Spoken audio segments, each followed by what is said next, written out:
Okay, the takeover of Newcastle United could be in doubt due to TV piracy. Now, this is to do with Qatar and Saudi Arabia and the World Trade Organization. Now, beIN Sports, who the owner of that also owns PSG, oh, the irony and the hypocrisy of football, are saying and alleging that the Saudi government allowed a Saudi satellite TV company to manufacture set-top boxes, pirate and illegally stream Qatari broadcasts of the Premier League, the Europa League, the Champions League, and the other European leagues illegally.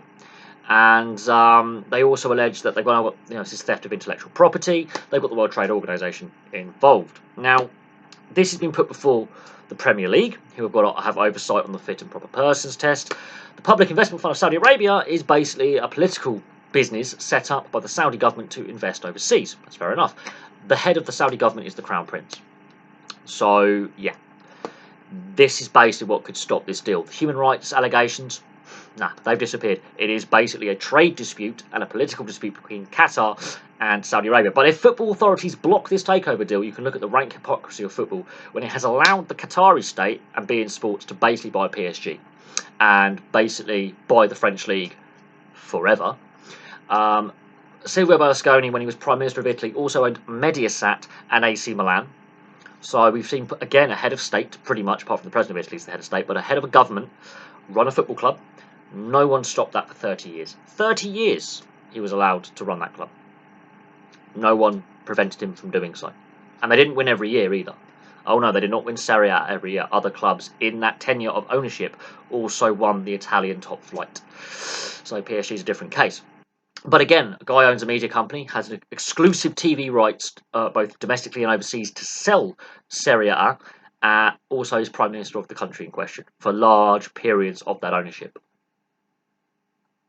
So if this deal is blocked on political, economic grounds, the hypocrisy of football rears its ugly head.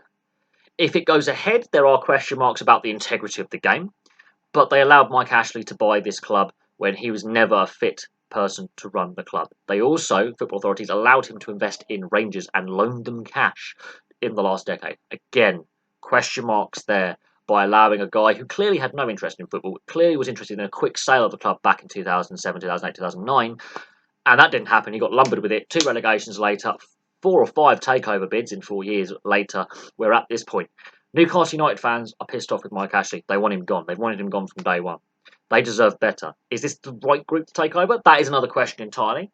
But if football authorities block this, there are previous track records where nation states have basically used their public investment arms, so Man City, PSG, AC Milan with the Chinese government and Chinese money, to buy clubs. So there'd be rank hypocrisy. Utterly rank. And all these countries that have invested have also got shocking human rights records. Not one deal there was blocked. This is a trade dispute between Qatar and Saudi Arabia over intellectual property that should in no way stop this deal, because the Saudi Crown Prince will not be technically the day-to-day chairman of Newcastle United. He will have no hands-on running of the club whatsoever. It is his position as CEO or chairman of the Public Investment Fund is basically a political appointment. He has no day-to-day running about how that money is actually invested. That's down to the businessman that he employs or is allowed to employ to do the day-to-day bidding. He has no actual running of the club. But then PSG, Man City, AC Milan, Sheffield United. I mean, I could list off another whole load of European top-flight clubs that have overseas government money and government involvement in their ownership. Now, on the Newcastle United front, this has dragged on too long. Mike Ashley's had this particular sale of the club up for 4 years. He's tried to sell it several times in the past. Multiple other better, possibly more appropriate takeover bids he rejected. It shows the integrity or lack of Mike Ashley. And yes, there are some question marks over the Public Investment Fund and should it be allowed to be investing in European football. But you've got the Reuben brothers. No one's really questioned their involvement, even though they are known as tax dodgers. Amanda Staveley, a lot of her clients are Arabian. She was also involved in Man City's takeover, which was approved, which has got government backing from the UAE and Dubai especially, that particular emirate. So again, question marks remain over the hypocrisy of football blocking this deal. The fact that it's a political disagreement between two countries, because Qatar is obviously also trying to launder its dodgy money through football by getting the World Cup, setting up a TV company that gets suddenly very lucrative TV rights to European football, and suddenly it feels threatened by a neighbouring country which has more wealth and power getting involved in football. Football doesn't care where the money comes from. It has shown a track record of domestic-based owners who've got criminality and criminal links. Sullivan and Gold, with West Ham and Birmingham City in their past. Milan Mandrich with Sheffield Wednesday and Portsmouth. They don't care where the money comes from. They really don't. They just care that money keeps coming in because football's based upon debt. And yes, Newcastle United fans do deserve better. But could Peter Kenyon's takeover bids been a possibly better solution? Most likely. Are there other bids on the table? We know there are. We know Mike Ashley at this point has got to sell because he's got to prop up his other businesses. He will take any money at this point. What has come out, what the Public Investment Fund and Maman Stable and the Rubin Brothers have said is they are going to invest in the infrastructure of the club. They're going to invest in the youth development, the facilities, the stadium itself. Now, fans want to stay at St James's Park. They don't want to move. It's already a pretty big stadium. It's in the city centre. Fans do not want to move that stadium or a new stadium, do a Tottenham and build a brand new stadium elsewhere. No. They want to stay at what is now St James's Park. They want Mike Ashley gone. We'll see what happens. A decision is due next week. But if they block this deal, utter hypocrisy by football. But football is full of dirty money and hypocrisy and lies and deceit and criminality anyway. Football itself has to clean up its act. Now, this could be the trigger for that. But we'll see what happens. We'll see if the World Trade Organisation getting involved scuppers this deal. We'll see if the Premier League goes ahead, because we now know that the Saudi government has now outlawed the satellite TV company from broadcasting the pirated rights. But the issue is the set-top boxes are still readily available for sale in stores around the country and around Europe. It is illegal to sell them, but companies and retailers still are. You can buy them online. So the Qatari authorities and the World Trade Organisation are playing catch-up because you can get them on the black market dirt cheap.